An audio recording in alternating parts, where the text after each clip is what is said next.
बॉलीवुड तहस नहस के नए एपिसोड में आपका स्वागत है भाई, आपका स्वागत है यारो, आपका स्वागत है। दोस्तों, अगर आपने अभी तक मेरा चैनल सब्सक्राइब नहीं किया तो कर लो, घंटी नहीं दबाई तो जरूर दबा दो। देखो, आप घंटी नहीं दबाओगे तो आपको नहीं पता चलेगा जब मैं नया वीडियो पोस्ट करूंगा। बात को समझो, घंटी दबा दो यार। आप सभी जानते हैं कि जब से कंगना ने जेन जी को गटर जनरेशन कहा है, तब से हंगामा मचा हुआ है। रोजाना कोई ना कोई कंट्रोवर्सी हो रही है कंगना के नाम पर। कंगना ने जेन जी को गटर जनरेशन कहा तो बाबा रामदेव ने कंगना को कैरेक्टरलेस कहा। बाबा रामदेव ने नेशनल टेलीविजन पर बैठकर कहा कि मैं ऐसी लड़की के बारे में बात नहीं करता। उनका क्वालिफिकेशन क्या है जिनका आप नाम सांसद हैं और उनका बचपन कैसा रहा है, उनकी जवानी कैसी रही है, उनके पहले के कारनामे कैसे रहे हैं। मैं ऐसे लोगों के बारे में बात नहीं करना चाहता।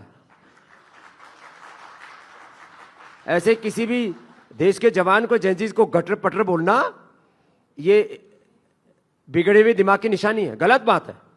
जाहिर सी बात है, बाबा का ये एक बहुत बड़ा स्टेटमेंट था। यानी कि बाबा का ये कहना था कि कंगना इस लायक भी नहीं है कि बाबा उसके बारे में बात करे। इसी का जवाब देते हुए कंगना ने कहा कि बाबा, आप मेरी जवानी के सपने देखना बंद कर दीजिए। आप मेरे बेडरूम के दिन में ही सपने देखना बंद कर दीजिए। हकीकत यह है कि मेरा कैरेक्टर आपसे बहुत अच्छा है। सुप्रीम कोर्ट ने मुझे लताड़ नहीं लगाई है, सुप्रीम कोर्ट ने मुझे चोर नहीं कहा है, सुप्रीम कोर्ट ने मेरे ऊपर फाइन नहीं लगाया है। तो एक्चुअली कंगना का घुमा फिराकर यह कहना है कि वो इतनी ज्यादा सुंदर है कि बाबा रामदेव दिन में भी उनके सपने देखता है। और क्योंकि वो उनकी दोस्त नहीं है, उनसे बात नहीं करती, उनसे मिलना जुलना पसंद नहीं करती, यही वजह है कि बाबा फ्रस्ट्रेशन में ऐसे बयान दे रहा है। बाबा कंगना को कैरेक्टरलेस कह रहा है। अब मेरी प्रॉब्लम यह है कि ये दोनों ही माशाल्लाह से ऐसे लोग हैं कि मैं इनमें से किसी को भी सपोर्ट नहीं कर सकता। सपोर्ट करूं तो कैसे करूं, आप मुझे बताओ। तो मैं तो इन दोनों से सिर्फ इतना ही कहना चाहूंगा कि आप दोनों एक दूसरे को इसी तरह गालियां देते रहिए, एक दूसरे के ऐसे ही कपड़े उतारते रहिए। हमें फुल मजा आ रहा है, हमें कोई दिक्कत नहीं है। किसी जमाने में बॉलीवुड में एक एक्ट्रेस हुआ करती थी, मीनाक्षी शेषाद्री। मैं पहले भी इस औरत के बारे में बात कर चुका हूं। तो जब कभी ये फेमस हीरोइन हुआ करती थी, उस वक्त इसने अमेरिका में शादी कर ली थी, बॉलीवुड छोड़कर चली गई थी। और जैसे कि मैं हमेशा ही कहता हूं कि जो लड़की एक बार एक्ट्रेस बन गई, वो मरते दम तक एक्ट्रेस ही बने रहना चाहती है। तो यही वजह है कि ये बुढ़ापे में अपनी फैमिली को अमेरिका में छोड़कर मुंबई वापसी आ गई है। अब मुंबई में रह रही है और मुंबई में फिल्मों में काम चाहिए इसको। पहले तो एज ए फादर मैं ये देखकर हैरान हूं कि एक मां अपने बच्चों को अमेरिका में छोड़कर मुंबई आ गई है, क्योंकि उसको फिल्मों में काम करना है। क्योंकि मेरी पत्नी मेरे बच्चों को नहीं छोड़ सकती। मेरी पत्नी के लिए मेरे बच्चे ही उसकी दुनिया है। मेरी पत्नी किसी भी हाल में अपनी किसी भी इच्छा को पूरी करने के लिए अपने बच्चों को नहीं छोड़ सकती। लेकिन हर किसी की अपनी इच्छा है, अपनी चॉइस है, तो मीनाक्षी जी को गलत कहना ठीक नहीं होगा। लेकिन प्रॉब्लम यह है कि मीनाक्षी जी इतनी डेस्परेट है कि रोजाना ऐसे ऐसे रील बनाकर डाल रही है जिनको देखकर हंसी आ जाती है। मीनाक्षी अपनी लाइफ में इतनी ज्यादा डेस्परेट है कि भाई साहब इस उम्र में जंगलों में घूम रही है रील बनाते हुए। कभी कहीं सड़क पर खड़े होकर रील बना रही है, कभी कहीं खेतों में रील बना रही है, कभी कहीं गली में रील बना रही है। इसको ऐसा लग रहा होगा कि ये रील्स जो है फिल्म बनाने वाले देखते हैं और इन रील्स को देखकर ही फिल्म बनाने वाले इसको काम दे देंगे फिल्मों में।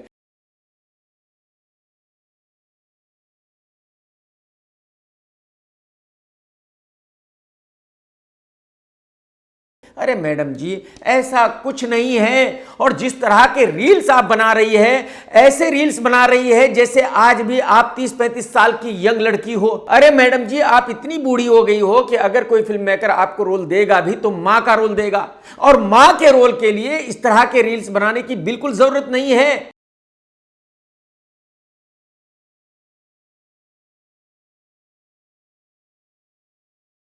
इस तरह के रील्स बनाकर आप अपना मजाक बना रही हो, अपनी इज्जत की धज्जियां उड़ा रही हो। ये सब करने की आपको जरूरत नहीं है। अगर आपको वाकई काम चाहिए तो आप निर्माताओं से मिलिए, निर्देशकों से मिलिए, उनसे रिक्वेस्ट कीजिए कि वो आपको काम दे, शायद आपको कोई काम मिल जाए। और अगर आप मेरा सही मशवरा लेना चाहती हो तो वो ये है कि आपका मुंबई में आना बिल्कुल गलत है। आप वापसी अमेरिका चली जाइए, अपने बच्चों के साथ रहिए, खुश रहिए, आराम से रहिए, सेटिस्फाइड रहिए। अब उम्र के इस पड़ाव पर जिंदगी में परेशान होने से कुछ नहीं होगा, डेस्परेट होने से कुछ नहीं होगा। अगर आपको एक दो फिल्मों में छोटा मोटा मदर का रोल मिल भी गया तो क्या हो जाएगा? उससे क्या आपको पूरी दुनिया जान जाएगी? ऐसा कुछ नहीं होने वाला मैडम जी। जिस वक्त को आप ढूंढ रही हो वो जा चुका है, वो खत्म हो चुका है। अब अगर किसी वक्त की आपको तलाश होनी चाहिए तो वो है आपका आखिरी वक्त, क्योंकि आपके पास ज्यादा वक्त नहीं है। हकीकत यह है कि उन सभी के पास ज्यादा वक्त नहीं है जिनकी उम्र 50 से ज्यादा हो गई है। तो मुझे आपको इस तरह से परेशान, डेस्परेट देखकर बिल्कुल अच्छा नहीं लगता। और सोचिए आपके हस्बैंड को कैसा लगता होगा, आपके बच्चों को कैसा लगता होगा आपको इस तरह से देखकर। एक जमाना था जब गोविंदा बहुत बड़ा स्टार हुआ करता था, उसकी बहुत सारी फैंस हुआ करती थी, फिल्मों में भी बहुत सारी लड़कियों के साथ काम किया करता था। उसी वक्त में गोविंदा हर जगह ये दिखाने और प्रूव करने की कोशिश करता था कि वो अपनी पत्नी को बहुत ज्यादा प्यार करता है। अगर किसी अवार्ड्स नाइट में जाता था तो वहां स्टेज पर खड़ा होकर कहता था कि सुनीता मैं तुम्हें बहुत ज्यादा प्यार करता हूं, तुम्हारे बिना रह ही नहीं सकता। अगर किसी टीवी चैनल के प्रोग्राम में जाता था तो वहां भी यही कहता था कि सुनीता तुम मेरी दुनिया हो, मैं तुम्हारे बिना मर जाऊंगा, और आज आप देख ही रहे हो। हकीकत यह है कि उस वक्त गोविंदा झूठ बोला करता था। गोविंदा सुनीता को बेवकूफ बनाने की कोशिश किया करता था, क्योंकि गोविंदा की पत्नी सुनीता ने खुद ही कह दिया है कि उसको अच्छी तरह पता था कि गोविंदा के बहुत सारी लड़कियों के साथ अफेयर थे। मैं सब कुछ जानकर भी चुप रहती थी। तो अगर गोविंदा हर जगह यह दिखाने की कोशिश करता था कि वो अपनी बीवी से बहुत ज्यादा प्यार करता है, इसके बावजूद भी उसकी पत्नी को पता था कि वो ऐसा क्यों कर रहा है। उसकी पत्नी को अच्छी तरह पता था कि इस आदमी के अफेयर्स बहुत सारी लड़कियों के साथ है, यही वजह है कि मुझे बेवकूफ बनाने की कोशिश कर रहा है। क्योंकि पति पत्नी का रिश्ता ऐसा है कि इसमें यह बताने की जरूरत ही नहीं होती कि कौन किससे कितना ज्यादा प्यार करता है, वो आंखों में दिखता है जो प्यार होता है। किसी भी पति को दुनिया के सामने ये बताने और जताने की बिल्कुल जरूरत नहीं होती कि वो अपनी पत्नी को कितना प्यार करता है। तो जो कभी गोविंदा किया करता था वही आज की तारीख में कन्नड़ा फिल्मों का स्टार यश कर रहा है। मैं आपको कितनी बार बता चुका हूं कि यश की जो फिल्म आने वाली है टॉक्सिक, उसका डायरेक्शन भी इसने ही किया है, लिखी भी इसने ही है। तो उसने ऐसी कहानी लिखी थी जिसमें तकरीबन 10 लड़कियां हैं, और जब किसी फिल्म में 10 लड़कियां होंगी तो आप अंदाजा लगा सकते हैं कि जो उस फिल्म का हीरो है उसका क्या हाल होगा। 100% उस एक्टर की 5 उंगलियां घी में होंगी और सर कढ़ाई में होगा। और कमाल यह है कि फिल्म में इन सभी लड़कियों की कास्टिंग भी यश ने खुद ही की है। यानी कि यश इस फिल्म को बनाते हुए इतने कारनामे कर चुका है कि अब उसको हर जगह मीडिया के सामने जाकर यह बताना पड़ रहा है कि वो अपनी पत्नी को किस कदर प्यार करता है। हर दूसरे इंटरव्यू में यश ये नहीं बताना भूलता कि वो अपनी पत्नी को किस कदर प्यार करता है। और जहां तक मैं समझता हूं यश की पत्नी राधिका को अच्छी तरह पता है कि ये भाई साहब क्या साबित करने की कोशिश कर रहा है। उस औरत को अच्छी तरह पता है कि इसको यह सब कहने की जरूरत क्यों पड़ रही है। ठीक उसी तरह जैसे कि सुनीता को उस वक्त पता था जब गोविंदा ये ड्रामा किया करता था। तो मैं यश को इतना ही बताना चाहूंगा कि भाई साहब आप ड्रामा तो कितना भी कर लो, आपकी पत्नी को अच्छी तरह पता है कि आपके कारनामे क्या है। और यकीन कीजिए फ्यूचर में शायद आपके साथ भी वैसा ही हो सकता है जैसा आज गोविंदा के साथ हो रहा है। वैसे तो आप सभी जानते हैं कि एकता कपूर बहुत ही शौकीन लड़की है। एकता ने शादी नहीं की है क्योंकि एकता को लड़के पसंद ही नहीं है। मुझे याद है किसी वक्त में अमन वर्मा एकता का बॉयफ्रेंड हुआ करता था, और अमन वर्मा के जन्मदिन पर एकता ने अमन को मर्सिडीज गिफ्ट की थी। लेकिन उस वक्त अमन वर्मा का ऐसा मानना था कि आने वाले वक्त का दिलीप कुमार वही है। अमन को ऐसा लगता था कि उससे बड़ा सुपरस्टार हिंदुस्तान में पैदा ही नहीं हुआ। अमन को यह लगता था कि बॉलीवुड में कोई भी फिल्म उसके बिना आगे बन ही नहीं सकती। तो अमन ने इसी गलतफहमी में एकता कपूर की वैल्यू ही नहीं की, और फाइनली दोनों का ब्रेकअप हो गया। और उस ब्रेकअप के बाद एकता का दिल इतना ज्यादा टूट गया कि उसने लड़कों पर भरोसा करना ही बंद कर दिया। तब से लेकर आज तक एकता लड़कों पर भरोसा नहीं करती। बहुत पहले से एकता की 2-3 लड़कियां दोस्त हैं, उन्हीं में से एक है अनीता। लेकिन अब एकता की लाइफ में एक नई लड़की आ गई है, जरा वीडियो देख लीजिए। Hi, my Insta family. You know there's a thing called Insta family. Insta family. This is my friend Charu. कितनी खूबसूरत है मेरी दोस्त. कैमरा इतना डर्टी क्यों है? दिल साफ है. So Charu, I would you give your introduction to my Insta family? Hi guys, I'm almost 35, single, looking to get married. Please DM me, ping me. तो एकता और इस लड़की के बीच में जिस तरह की बातें हो रही है उससे पता चल रहा है कि इन दोनों का रिश्ता क्या है। मेरी तरफ से एकता को बहुत बहुत मुबारकबाद। क्या क्या देखना पड़ रहा है कि जीवन में, ऊपर वाले ने किस गोले पे मुझे भेज दिया। क्या कर सकते हैं भाई, कुछ नहीं कर सकते हैं। दड़ियल और शैतान जैसी शक्ल वाला अनुराग कश्यप फिर से प्यार में पड़ गया है। इस बंदे को फिर से गर्लफ्रेंड मिल गई है। मेरी समझ में नहीं आता कि जो लड़कियां इससे प्यार करती है इनकी आंखों में क्या लगा हुआ है भाई। इसकी शक्ल पर देखा नहीं जाता बंदे की, इसके बावजूद भी लड़की इससे प्यार कर लेती है। कमाल की बात है, मतलब क्या ही बोलेंगे भाई साहब। अब कोई लड़की है शोभरा शेट्टी जो इसकी गर्लफ्रेंड है, वो इससे तकरीबन 25 साल छोटी है। आज की तारीख में ये दोनों बिना शादी किए साथ में रहते हैं। कमाल यह है कि शोभरा के पेरेंट्स भी अनुराग को अच्छी तरह जानते हैं, अनुराग से बातचीत भी करते हैं, अनुराग से मिलते भी हैं। उनको भी इसमें बिल्कुल कोई प्रॉब्लम नजर नहीं आती कि उनकी बेटी जो अनुराग से तकरीबन 25 साल छोटी है वो इस बंदे के साथ बिना शादी किए रहती है। तो ये किस कदर विचित्र फैमिली है ये तो आपकी समझ में आ ही गया होगा। शोभरा ने मीडिया को यह भी बताया कि उसके पेरेंट्स ऐसा मानते हैं कि अनुराग कश्यप एक बकरा है, जोरू का गुलाम है। आप इस लड़की की आंखों से देखने की कोशिश कीजिए कि इसको अनुराग कश्यप में कितनी अच्छाइयां नजर आती हैं। वही अनुराग कश्यप जो 2 बार डिवोर्स दे चुका है, ये शादी अगर वो करेगा तो तीसरी शादी होगी, ठीक उसी तरह जैसे कि आमिर खान ने 3 शादियां की है। लेकिन यहां सवाल ये नहीं है कि ये लड़की इस शैतान जैसे दिखने वाले आदमी से प्यार क्यों करती है, इसके साथ बिना शादी किए हुए क्यों रहती है और इसको इसमें इतनी अच्छाइयां नजर क्यों आती है। सवाल यह है कि यह लड़की इस भाई को मिली कहां थी। तो एक्चुअली अनुराग एक फिल्म बना रहा था और उसी फिल्म में अनुराग की असिस्टेंट डायरेक्टर थी ये लड़की। मैं आपको ये बता दूं कि अनुराग किसी भी लड़की को कोई भी काम कभी नहीं देता बिना मिठाई खाए। तो जाहिर सी बात है जब यह लड़की इसके पास आई होगी असिस्टेंट डायरेक्टर का काम मांगने तो इस भाई ने इसकी मिठाई खाई होगी। तो जब मिठाई खाई थी तो फिर दोस्ती हो गई और दोस्ती के बाद फिर इस लड़की को इसमें बहुत सारी अच्छाइयां नजर आने लगी। इस बात से साबित होता है कि यह आदमी किस कदर करप्ट आदमी है। अगर यह जिंदगी में कोई भी हिट फिल्म नहीं बना सका तो उसका रीजन है।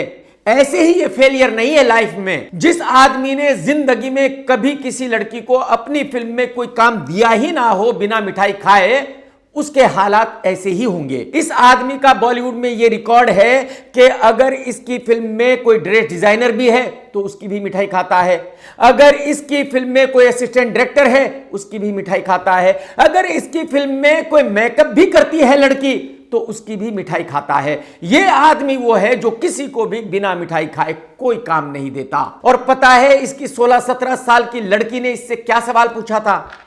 इससे पूछा था कि मेरा बॉयफ्रेंड है, अगर वो मुझे प्रेग्नेंट कर देगा तो आपका रिएक्शन क्या होगा? क्योंकि जो बोया है काटना तो वही पड़ेगा ना भाई साहब। अगर खुद के लक्षण ऐसे हैं तो बच्चे क्या करेंगे? बच्चे वही करेंगे जो मां बाप से सीखेंगे। जो यश की फिल्म टॉक्सिक रिलीज होने वाली है उसको हिंदी में नहीं बनाया गया है, वो कन्नड़ा में बनी है और इंग्लिश में बनी है, क्योंकि यश को ऐसा लगता है कि ये पूरी दुनिया का सबसे बड़ा सुपरस्टार है। जो हॉलीवुड के सुपरस्टार्स हैं वो इसके सामने कुछ भी नहीं है। यही वजह है कि इस भाई ने इस फिल्म को इंग्लिश में भी बनाया है। तो अगर इस आदमी को इतना ज्यादा ओवर कॉन्फिडेंस है कि ये कन्नड़ा फिल्मों का सुपरस्टार है बॉलीवुड का भी सुपरस्टार है और हॉलीवुड का भी सुपरस्टार है, तो आप अंदाजा लगा सकते हैं कि इसके दिमाग में इस वक्त क्या चल रहा होगा, जबकि 2-4 दिन के बाद ही इसकी फिल्म रिलीज होने वाली है। इसको आज पूरी तरह यह यकीन होगा कि इसकी यह फिल्म दुनिया की सबसे बड़ी हिट फिल्म होगी। यह अलग बात है कि यह दुनिया के इतिहास की सबसे बड़ी डिजास्टर फिल्म होने जा रही है, क्योंकि इस फिल्म का बजट है 700 करोड़ रुपए। लेकिन मैं यहां इस बारे में बात नहीं कर रहा हूं कि फिल्म हिट होगी या फ्लॉप होगी। यह आज की अदालत में आया था और वहां पर इसने हिंदी बोली, जरा सुन लीजिए। He is a superstar and the day I think that my seniors उनसे मैं बड़ा हूँ तो उस दिन मेरा दुकान बंद। जीरो में मैंने भी एक छोटा सा रोल किया था, इसलिए मुझे ज्यादा बुरा लगा। सुन लिया आपने, यह है इस भाई की हिंदी, और इस हिंदी के साथ इसको बॉलीवुड का सुपरस्टार बनना है। इस हिंदी के साथ ही इसने टॉक्सिक में अपनी खुद की डबिंग खुद ही की है, यानी कि ये जो कन्नड़ा स्टाइल में हिंदी बोल रहा है, इस हिंदी बोलने के साथ इसको ऐसा लगता है कि इसके डायलॉग्स लोगों को बहुत ज्यादा पसंद आएंगे। जब ये डायलॉग्स बोलेगा तो लोग तालियां बजाएंगे। ऊपर वाले किस गोले पे मुझे भेज दिया, कैसे कैसे लोगों के बारे में मुझे बात करनी पड़ रही है। अरे भाई साहब, यश भाई, अगर आपने अपनी डबिंग खुद की है तो इससे घटिया काम दुनिया में कोई दूसरा हो नहीं सकता। जब आप हिंदी बोलते हो तो वो सुनकर हंसी आती है, जब आप डायलॉग्स बोलते हो तो सुनने वालों को हंसी आती है। तो आपको अपनी डबिंग खुद करके शर्म आनी चाहिए। पिछले फ्राइडे को सन्नी देओल की फिल्म रिलीज हुई थी बंटवारा 1947, डिसास्टर हो गई है। इसी फिल्म को प्रमोट करने के लिए सन्नी देओल ने बहुत सारे इंटरव्यूज दिए, पॉडकास्ट किए। एक पॉडकास्ट में सन्नी ने कहा था कि उसको भी ऐसे अजीब ऑफर आते हैं कि वो सिगरेट्स का प्रमोशन करे, शराब का प्रमोशन करे, तंबाकू गुटखे का प्रमोशन करे, लेकिन वो नहीं करता क्योंकि उसको ऐसे पैसे नहीं चाहिए। और आज का जमाना सोशल मीडिया का जमाना है, तो अगर आपने पहले कुछ भी किया है तो फौरन ही लोगों के सामने आ जाता है। अगर आपने कुछ भी कहा है तो लोग उसको 2 मिनट में ढूंढ निकालते हैं। तो जैसे ही सन्नी का ये पॉडकास्ट रिलीज हुआ, वैसे ही लोगों ने खोज निकाला कि सन्नी देओल ने तो गुटखे का ऐड किया हुआ है। उस गुटखे के ऐड में रवि किशन भी है। सन्नी देओल 2 लड़कियों के साथ आता है, रवि उसको गुटखा देता है, सन्नी उस गुटखे को खाता है और उस गुटखे का प्रमोशन करता है। अब लोग सन्नी को महा झूठा कह रहे हैं और लोग सन्नी से पूछ रहे हैं कि भाई साहब, जब तुम ये सब पहले कर चुके हो तो फिर आज की तारीख में ड्रामा क्यों कर रहे हो? आज क्यों कह रहे हो कि आपको ये नहीं करना है? हकीकत तो ये है कि आज की तारीख में आपको कोई भी एडवर्टाइजमेंट में लेना ही नहीं चाहता।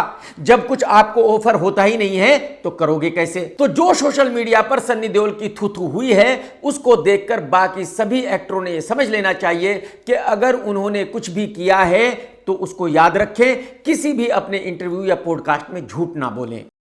बॉलीवुड में एक वाहियात किस्म का बालों की दुकान डायरेक्टर है जिसका नाम है इम्तियाज अली। आज तक जितनी फिल्में भी इसने बनाई है, सब अपने खुद के सेटिस्फेक्शन के लिए बनाए हैं। इसने अपनी जिंदगी में सिर्फ 2 ही फिल्में अच्छी बनाई है, लव आजकल और जब वी मेट। इन दोनों फिल्मों को छोड़कर बाकी सभी फिल्में वाहियात फिल्में बनाई हैं। और लव आजकल की जो कहानी है उस पर तो ये ना जाने कितनी फिल्में बना चुका है। कुछ दिनों पहले इसकी एक फिल्म रिलीज हुई थी जिसका नाम था मैं वापस आऊंगा। इसमें भी लव आजकल की कहानी को ही इसने भाई ने घुमाया है। इस फिल्म को ज्यादा से ज्यादा 10 या 15 करोड़ में बनना चाहिए था, लेकिन यह फिल्म बनी थी 70 करोड़ में। लेकिन कुछ लोगों ने इस फिल्म को अप्रिशिएट कर दिया था, कुछ लोगों को यह फिल्म पसंद आई थी। कैसे पसंद आई होगी मुझे नहीं पता, लेकिन उसकी वजह से इस फिल्म ने कुछ बिजनेस कर लिया था। यानी कि इस फिल्म में जो 50 करोड़ रुपए का नुकसान होना था वो नहीं हुआ। नुकसान तो फिर भी हुआ, लेकिन मेरे ख्याल में ज्यादा से ज्यादा 10-15 करोड़ का नुकसान हुआ होगा। इतनी हिम्मत तो मुझ में नहीं हुई थी कि मैं थिएटर में इस फिल्म को जाकर देखूं, लेकिन यह फिल्म OTT पर रिलीज हो गई है तो मुझे लगा कि मुझे भी इस फिल्म को देखना चाहिए। मैंने इस फिल्म को चालू किया और भाई साहब 30 मिनट की फिल्म देखने के बाद मेरा सर दुखने लगा, मैं बिल्कुल एकदम बावला होने लगा। यही वजह है कि मैंने फिल्म को बंद कर दिया। मैंने अपने कुछ दोस्तों को बताया कि भाई मैं उस फिल्म को देख रहा था लेकिन देख नहीं पाया, मैंने बंद कर दिया। तो मेरे कुछ दोस्तों ने कहा कि मुझे उसका क्लाइमैक्स देखना चाहिए था। अब मेरी समझ में यह बात नहीं आ रही है कि मैं किसी फिल्म का 15 मिनट का क्लाइमैक्स देखने के लिए उस फिल्म को 2-2.25 घंटे क्यों झेलूं? मेरी क्या मजबूरी है? क्या मैं लाइफ में इतना ज्यादा फालतू हूं, इतना बड़ा लुक्खा हूं कि मैं 15 मिनट का क्लाइमैक्स देखने के लिए 2 घंटे की फिल्म को झेलूं? लेकिन इस फिल्म में ऐसा है क्या? लोगों को क्या पसंद आया इस फिल्म को देखते हुए? ये पूरी फिल्म नसीर साहब की कहानी को लेकर है। नसीर साहब तकरीबन 90 साल के एक बूढ़े आदमी है जो पार्टीशन के बाद इंडिया में आ गए हैं। जब वो कभी कॉलेज में हुआ करते थे तो उनकी एक गर्लफ्रेंड थी पाकिस्तान में, बस उसी को याद करते करते मर रहे हैं। और पाकिस्तान में जो वो लड़की हुआ करती थी वो रोल किया है शर्वरी ने, और नसीर साहब का जवानी का रोल किया है एक लड़के ने।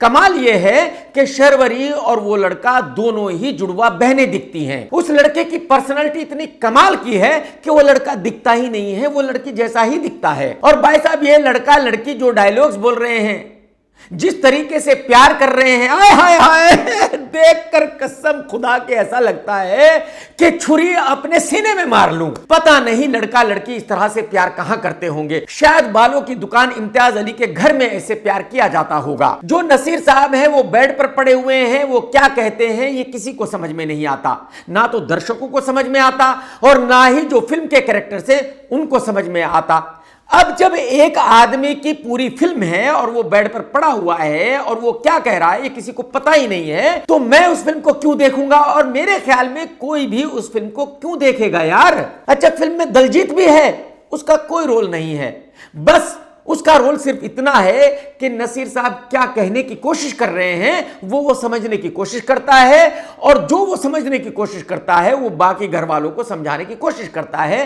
कि नसीर साहब ये चाह रहे हैं, ये कह रहे हैं। बताइए, ये रोल है। अरे भाई साहब, जिंदगी में आप इतने फालतू हो कि इस तरह के रोल भी कर रहे हो यार। अच्छा, कमाल देखिए कि नसीर साहब एक लड़की को मरते मरते याद कर रहे हैं जिससे उसकी थोड़ी बहुत दोस्ती थी, लेकिन अपनी बहन, अपनी मां को बिल्कुल याद नहीं कर रहे हैं जो वहीं पाकिस्तान में रह गई थी। कहने का मतलब यह है कि यह फिल्म इतनी बड़ी चूतिया फिल्म है, इतनी बड़ी वाहियात फिल्म है, इतनी घटिया फिल्म है कि किन लोगों ने इस फिल्म को देखा है ये मेरी समझ से बाहर की बात है। अगर किसी ने भी इस फिल्म को देखा है तो क्यों देखा है? इस फिल्म को देखने से क्या हासिल हुआ है किसी को भी? मेरी समझ से ये बाहर की बात है। मैं बॉलीवुड वालों से कहना चाहता हूं कि इस बालों की दुकान इम्तियाज अली से दूर रहिए। ये घटिया फिल्में बनाने का मास्टर आदमी है, ये अपनी जिंदगी में कभी हिट फिल्म बना ही नहीं सकता, ये पॉसिबल ही नहीं है। आपको याद ही होगा कुछ महीने पहले विक्रम भट्ट साहब और उनकी पत्नी पर एक फ्रॉड का केस हुआ था और उनको राजस्थान की जेल में तकरीबन 3 महीने रहना पड़ा था।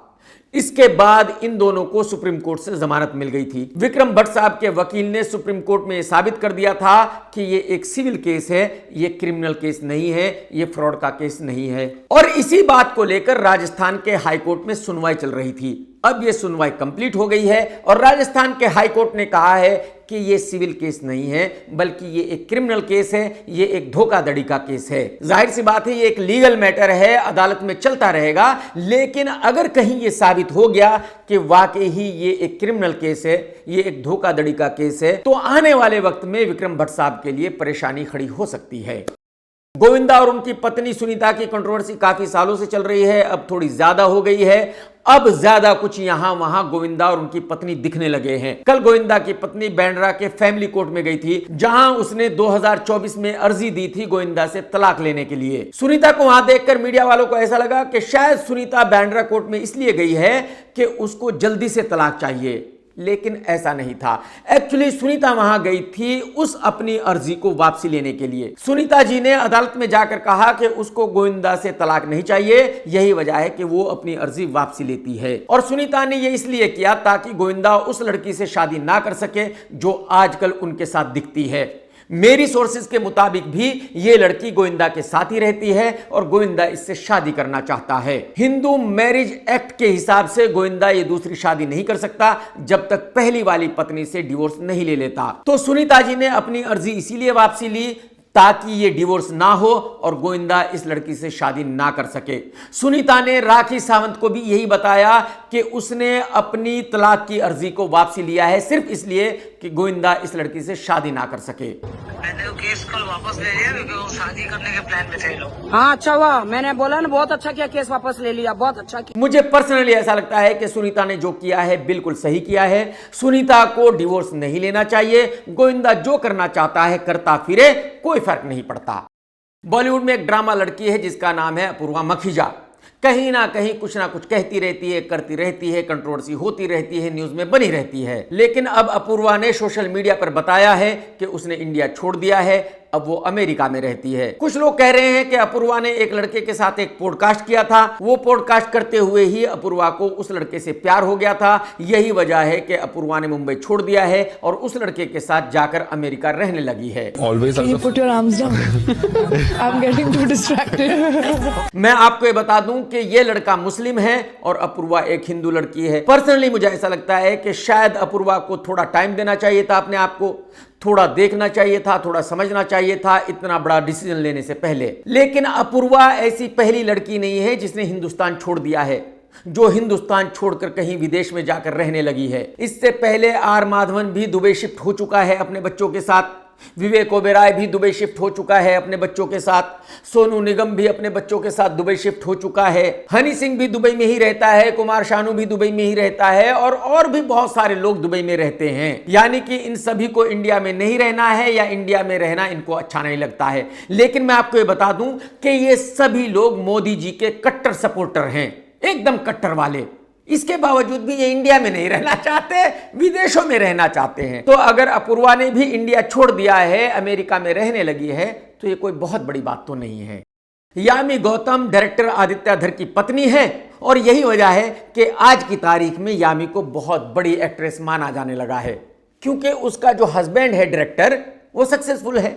और बॉलीवुड का ऐसा मानना है कि अगर पति सक्सेसफुल है तो पत्नी भी सक्सेसफुल है, अगर पति फेमस है तो पत्नी भी फेमस है, अगर पति बड़ा डायरेक्टर है तो पत्नी बड़ी एक्ट्रेस है। ठीक है जी, मान लेते हैं, हमें इसमें मानने में कोई प्रॉब्लम नहीं है।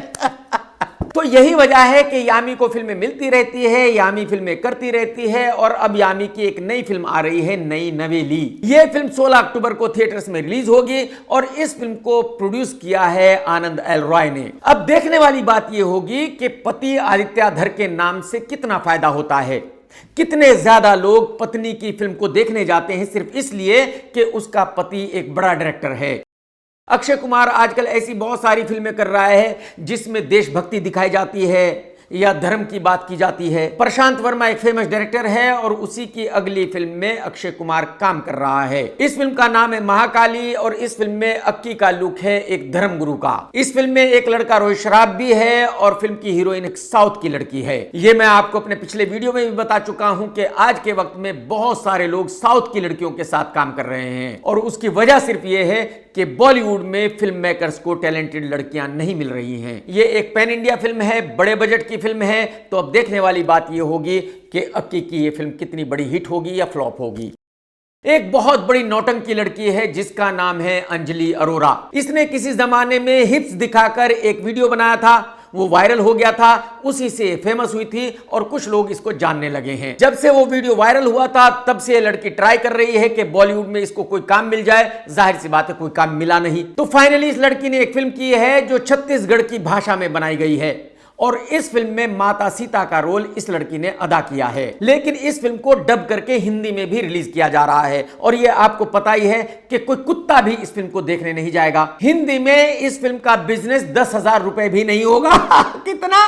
10,000 रुपीज। लेकिन आप ये सवाल जरूर पूछेंगे कि भाई वो निर्माता कौन लोग हैं जिन्होंने इस फिल्म को बनाया है और क्यों बनाया है, जबकि बनाने वालों को भी पता है और सारी दुनिया को पता है कि इस फिल्म का डिजास्टर होना तय है। इस फिल्म में जो पैसे लगे हैं वो गटर में चले गए हैं, 1 रुपया भी रिकवरी नहीं होने वाली है। यह फिल्म छत्तीसगढ़ की भाषा में बनी है, इसके बावजूद भी कम से कम 1-1.5 करोड़ रुपए में तो बनी ही होगी।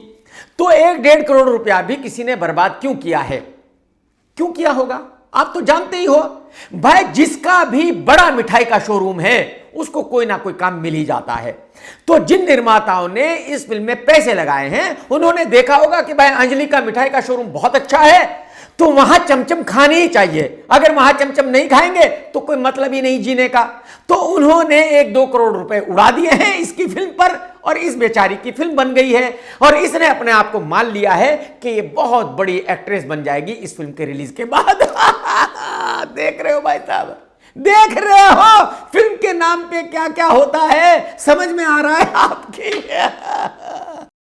अक्की और सैफ बहुत जमाने के बाद साथ में काम कर रहे हैं। फिल्म का नाम है हैवान। फिल्म के नाम से भी ये लगता है कि ये एक हॉरर फिल्म है और जो टीजर रिलीज हुआ था उससे भी ऐसा ही लगता है कि ये हॉरर फिल्म है और मेरे ख्याल में हॉरर फिल्म ही है। लेकिन इस फिल्म का एक गाना रिलीज किया गया है और उसको देखकर मेरी थिंकिंग पूरी तरह इस फिल्म के बारे में बदल गई है। गाना फिल्माया गया है सैफ अली खान और उसकी छोटी बेटी पर और इस गाने को देखकर ही मुझे पता चला कि सैफ अली खान इस फिल्म में एक अंधे का रोल अदा कर रहा है। ये बाप अपनी बेटी की आंखों से देखकर ही सब कुछ करता है। गाना बहुत ही इमोशनल है, बहुत ही खूबसूरत गाना है और भाई साहब ये गाना देखने के बाद, ये बाप बेटी का इमोशन और रिश्ता देखने के बाद मैंने ये कंफर्म कर लिया है कि मैं इस फिल्म को जरूर देखूंगा। बल्कि ये बहुत ही इमोशनल गाना देखने के बाद मुझे ऐसा लग रहा है कि शायद इस फिल्म का हिट होना बिल्कुल पक्का है, गारंटी है। इस फिल्म का डायरेक्शन किया है रात में काला चश्मा पहनकर घूमने वाले प्रियदर्शन ने और प्रियदर्शन एक अच्छा डायरेक्टर है,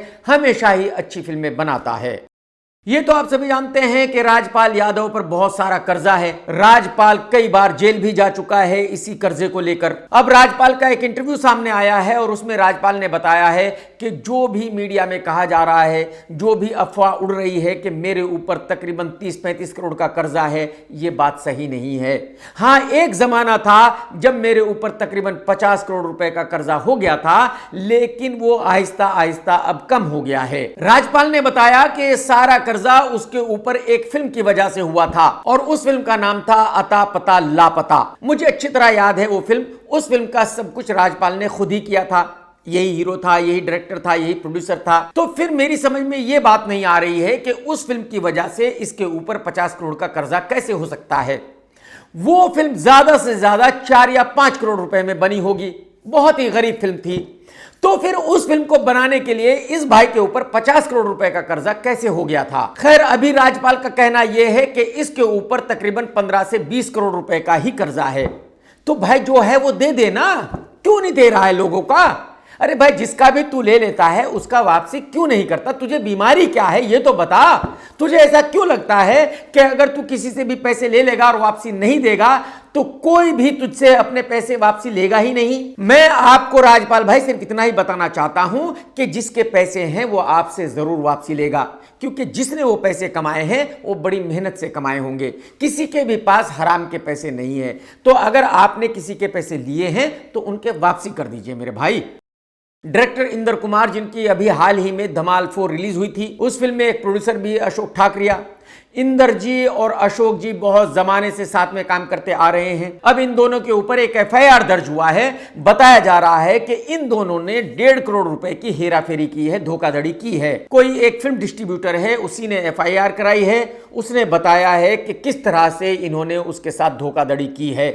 अब ये मैं गारंटी के साथ नहीं कह सकता कि वो डिस्ट्रीब्यूटर सही बोल रहा है या गलत बोल रहा है। ये तो अदालत फैसला करेगी कि कौन सही है कौन गलत है। लेकिन मैं आपको बता दूं कि धमाल 4 से इंदर कुमार साहब को 1 रुपया भी नहीं मिला।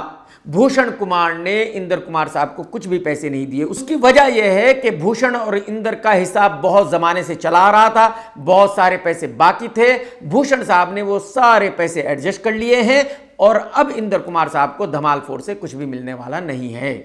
बॉलीवुड में एक एक्टर है जिसका नाम है वरुण धवन, जिसके छोटे छोटे हाथ हैं, छोटे छोटे पैर हैं, हाइट है 2.5 फीट 3 इंच, लेकिन अपने आप को सुपरस्टार मानता है। उस बेचारे ने खुद भी मान लिया है कि वो फ्लॉप हो गया है, उसकी फिल्म किसी को नहीं देखनी। यही वजह है कि अब YRF की एक हॉरर फिल्म कर रहा है। लेकिन ये फिल्म करने के बावजूद भी वरुण धवन को ये तो अच्छी तरह पता चल ही गया है कि भाई कैरियर तो समाप्त हो गया है। यही वजह है कि वरुण धवन ने एक मुंबई से बाहर फार्म हाउस लिया है और वहां खेती करने चला गया है। So guys, I want to share some news with you guys. This is the biggest achievement of my life. मैंने एक खेत लिया है। ये खेत, I've taken this and don't ask me why, but to just stand here and to have my chai and biscuit in this weather is Varun का कहना यह है कि मैं यहां खेती कर रहा हूं, जब भी मुझे YRF की फिल्म की शूटिंग करनी होगी मैं आ जाऊंगा, शूट करूंगा और फिर से वापसी जंगल में चला जाऊंगा खेती करने के लिए। मेरे ख्याल में वरुण भाई का यह फैसला बिल्कुल सही है। वरुण भाई को यह पता चल चुका है कि वो बेचारा एक्टर नहीं है, क्योंकि उसमें एक्टर बनने का एक भी गुण नहीं है। वरुण भाई, मेरी तरफ से किसान बनने के लिए आपको बहुत बहुत मुबारकबाद। राज कुंद्रा को आप सभी जानते हैं, बहुत बड़ा ड्रामा है। शिल्पा शेट्टी की वजह से कुछ ना कुछ पब्लिसिटी इसको मिलती रहती है। गंदी फिल्में बनाने के इल्जाम में तकरीबन 3-4 महीने तक जेल में भी रहकर आया है। राज को न्यूज में रहना बहुत अच्छा लगता है, यही वजह है कि छोटी छोटी पंजाबी फिल्में बनाता रहता है। अब इसने एक पंजाबी फिल्म बनाई है, मेरे ख्याल में कुछ दिनों पहले रिलीज हुई थी, सुपर डुपर डिसास्टर हो गई है। राज के पड़ोसी को भी ये नहीं पता कि इस भाई ने कोई फिल्म बनाई है जिसमें ये खुद ही हीरो है, जो रिलीज भी हो गई है और उतर भी गई है। तो राज ने अपनी फिल्म के प्रमोशन के दौरान बताया कि जब ये जेल में था तो इसको खबर मिली थी कि शिल्पा शेट्टी इससे डिवोर्स लेने वाली है, और जब इसको ये पता चला तो बहुत ज्यादा दुखी हो गया था, दिन रात रो रहा था। इसको ऐसा लग रहा था कि बस इसको अपने आप को खत्म कर लेना चाहिए। अगर शिल्पा इससे अलग हो जाएगी तो फिर इसके जीने का कोई मकसद ही नहीं है, इसको जिंदा रहना ही नहीं है। यह इस बात का सबूत है कि राज भाई शिल्पा से कितना प्यार करते हैं। कितना प्यार करते हैं। अरे भाई साहब, जब आप इतना प्यार करते हो तो फिल्म में शिल्पा के साथ ही काम किया करो, क्योंकि फिल्म तो डिसास्टर ही होनी है, लड़की कोई भी रहे। तो ये यंग लड़कियों के साथ आप काम क्यों करते हो? सुधर जाओ, अभी भी टाइम है, सुधर जाओ, देर नहीं हुई, देर हो जाएगी फिर बहुत मुश्किल हो जाएगा, बात को समझ। भोजपुरी एक्टर रवि किशन भी बहुत बड़ा ड्रामा है, कुछ ना कुछ ड्रामा करता रहता है, न्यूज में बना रहता है। इसको ऐसा लगता है कि अगर ये न्यूज में बना रहेगा तो इसको काम मिलता रहेगा, और मेरे ख्याल में सही भी है। तो अब एक रवि का बहुत ही कमाल का वीडियो वायरल हो रहा है, जरा आप भी देख लीजिए। कोई भी बिरादर केहू भी माई बहन बिटिया के छेड़े होकर जमीन कब्जा करे, लूटे का कोशिश करे, अगले चौराहे पर उत्तर प्रदेश पुलिस नई बंदूक के साथ जो उत्तर प्रदेश में बनती है, आजकल उत्तर प्रदेश में बंदूक बनाता हो, ब्रह्मोस रॉकेट भी बन रहा है, सड़क भी बन। रवि भाई थोड़ा कंट्रोल, अरे कंट्रोल कर मेरे भाई। ब्रह्मोस रॉकेट नहीं है, ब्रह्मोस मिसाइल है, मिसाइल। कुछ भी पेल रहे हो। आपको पता है आपका ज्ञान कितना कम है, आपको पता है कि आप अनपढ़ हो, फिर कहीं भी खड़े होके कुछ भी क्यों बकवास कर देते हो, कुछ भी क्यों बोल देते हो मेरे भाई। थोड़ा तो कंट्रोल किया करो, बोलने से पहले थोड़ा तो सोच समझ लिया करो कि आप क्या कहने वाले हो। बॉलीवुड में एक बहुत बड़ी फ्लॉप एक्ट्रेस है जिसका नाम है ईशा कोप्पिकर। ये अपनी जिंदगी में कभी एक्ट्रेस तो बन ही नहीं सकी, छोटी मोटी एक्ट्रेस थी, आइटम गर्ल इसको माना जाता था, और उसी वक्त में इसने शादी कर ली थी, बॉलीवुड छोड़ दिया था। अब डिवोर्स करके फिर से बॉलीवुड में वापसी आ गई है। तो जब ईशा कभी अपने आप को एक्ट्रेस मानती थी तब भी फ्लॉप ही थी, तो जाहिर सी बात है अब तो बहुत बड़ी फ्लॉप है, तो इसको भी पब्लिसिटी चाहिए। तो इसने भी देश के बारे में बात करना शुरू किया है। यह भी जंतर मंतर पर जो प्रोटेस्ट हुआ था उसके बारे में बात कर रही है, और यह बता रही है कि ये कितनी बड़ी देशभक्त है। यह बता रही है कि देश के बारे में किस तरह से सोचती है और बाकी लोगों को देश के बारे में किस तरह से सोचना चाहिए। आप अनफॉलो करने से पहले मैं आपको ब्लॉक कर देती हूँ। I don't care, I don't like anti nationals, I don't, I love my country. और जब मुझे पूछता है आपका रिलीजन क्या है, मैं बोलती हूँ भारतीय हूँ। So I am very patriotic at heart. Madam ji, ये बात तो सारी दुनिया जानती है कि आप कितनी बड़ी फ्लॉप हो, और अब आपको थोड़ी बहुत पब्लिसिटी चाहिए न्यूज में रहने के लिए, तो आप ये ड्रामा कर रही हो। लेकिन मैं आपको ये बताना चाहूंगा कि ये हर आदमी की अपनी मर्जी है कि वो अपने देश को कितना प्यार करता है, किस तरह से प्यार करता है। ये आपके बाप का देश नहीं है, ये आप नहीं किसी को बता सकती हो कि उसको देश के बारे में क्या सोचना चाहिए, उसको देशभक्ति कैसे साबित करनी चाहिए, उसको अपने पीएम के बारे में क्या सोचना चाहिए, उसको नेताओं के बारे में क्या सोचना चाहिए। ये आपकी अपनी मर्जी है कि आप किसके बारे में क्या सोचना चाहती हो, क्या करना चाहती हो, क्या बताना चाहती हो। और ये जो आपका वीडियो है, इसी को देखकर ये पता चल जाता है कि आप कितनी बड़ी अनपढ़ हो, कितनी बड़ी गंवार हो, और कितनी आपकी नॉलेज है। तो आप लोगों को ज्ञान देने की पोजीशन में बिल्कुल भी नहीं हो। आप अपना ज्ञान अपने पास रखिए, लोगों को आपके ज्ञान की बिल्कुल भी जरूरत नहीं है। अगर आप देशभक्त हो तो बहुत अच्छी बात है, इसमें कोई बुराई नहीं है, लेकिन आप लोगों को देशभक्ति मत सिखाइए, क्योंकि आपका कैरेक्टर क्या रहा है यह आप अच्छी तरह जानती हो। अगर पब्लिक ने आपको ज्ञान देना शुरू कर दिया तो फिर आपको लेने के देने पड़ जाएंगे, आपको जान बचानी मुश्किल हो जाएगी। मैं तो वेब सीरीज देखता नहीं हूं तो मुझे ज्यादा कुछ पता नहीं है, लेकिन मैंने सुना है कि एक मिर्जापुर वेब सीरीज है जो काफी फेमस रही है, जिसको काफी लोगों ने देखा है। और यही वजह है कि अब इस सीरीज के ऊपर एक फिल्म बनाई गई है। उस फिल्म का सबसे बड़ा सुपरस्टार है अली फजल। अली फजल उठा ले, नहीं रहना इस गोले पर जहां अली फजल भी सुपरस्टार है। आप यकीन कीजिए, अली फजल का जो पड़ोसी है वो भी इसके लिए फिल्म नहीं देखता, इसके जो घर वाले हैं वो भी इसके लिए फिल्म नहीं देखते, बाकी की तो बात ही छोड़ दीजिए। लेकिन इस फिल्म के जो बनाने वाले हैं उनको ऐसा यकीन है कि ये फिल्म बहुत बड़ी ब्लॉकबस्टर होने वाली है, क्योंकि इस फिल्म में सुपरस्टार अली फजल है।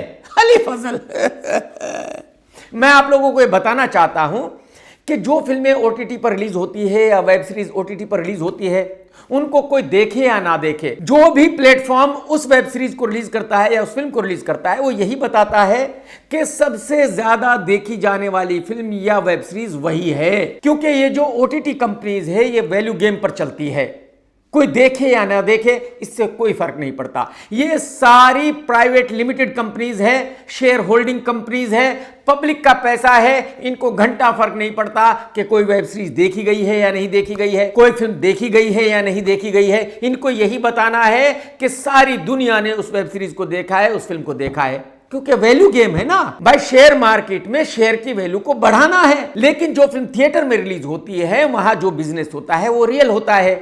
क्योंकि आप में से किसी की इतनी औकात तो है नहीं कि आप ब्लॉक बुकिंग करोगे तो ये फिल्म जो कुछ भी थिएटर में रियल बिजनेस करेगी उसी का दुनिया को पता चलने वाला है। और मैं आप लोगों को 100% गारंटी के साथ कह सकता हूं कि इस फिल्म को कुत्ता भी नहीं देखने वाला, इस फिल्म को आप लोगों के घर वाले भी नहीं देखने वाले, इस फिल्म को आपके पड़ोसी भी नहीं देखने वाले।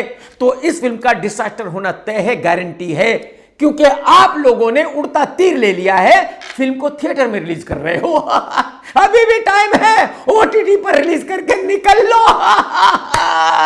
दोस्तों, अगर आज का वीडियो आपने देखा तो लाइक करना बिल्कुल मत भूलना, कमेंट्स करके जरूर बताना आज का वीडियो आपको कैसा लगा। टेक केयर दोस्तों, tata bye bye, love you, जय हिंद। सत्यमेव जयते।